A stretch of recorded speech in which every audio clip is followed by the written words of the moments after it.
బనకచెర్ల కట్టి తీరుతామని, బనకచెర్లలో ఏదో వృధా జలాలు, సముద్రం పోయే జలాలు మా మీద చెల్లిపోతున్నాయి, మేము వరదలు భరితంగా నీళ్లు వాడుకోమా అని చెప్పేసి మాట్లాడుతున్నాడు చంద్రబాబు నాయుడు. రేవంత్ రెడ్డి మాత్రం ఆ విషయాన్ని వదిలిపెట్టి మళ్ళీ కాళేశ్వరం లేనే లేదు అని ఏదైతే చెప్పిండో ఇది కేవలం బనకచెర్ల కొరకే.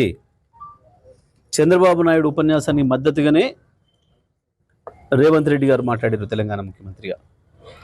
రెండు వేరు ఉపన్యాసాలు కావు, ఒకటి పోటీ ఉపన్యాసాలు కావు. చంద్రబాబు మాట్లాడిన దానికి సపోర్ట్గానే రేవంత్ రెడ్డి మాట్లాడిండు. సరే, నిన్న ఉత్తమ్ కుమార్ రెడ్డి ఇంకొక మాట మాట్లాడిండు, ఏదో దేవాదుల నీళ్ళు ఏదో తెస్తా మీకు అని చెప్పేసి మాట్లాడింది తుంగతుర్తికి.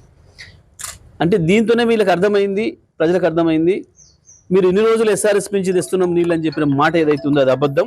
4 సంవత్సరాలు సూర్యాపేట తాలూకా, సూర్యాపేట జిల్లా రైతాంగం కావచ్చు, వరంగల్ జిల్లాలోని మిగతా ప్రాంతాల రైతాంగం కావచ్చు, వాడిని మొత్తం కూడా కాళేశ్వరం నీళ్ళు అనే విషయాన్ని నేను స్పష్టంగా చెప్పిండు ఉత్తమ్ కుమార్ రెడ్డి.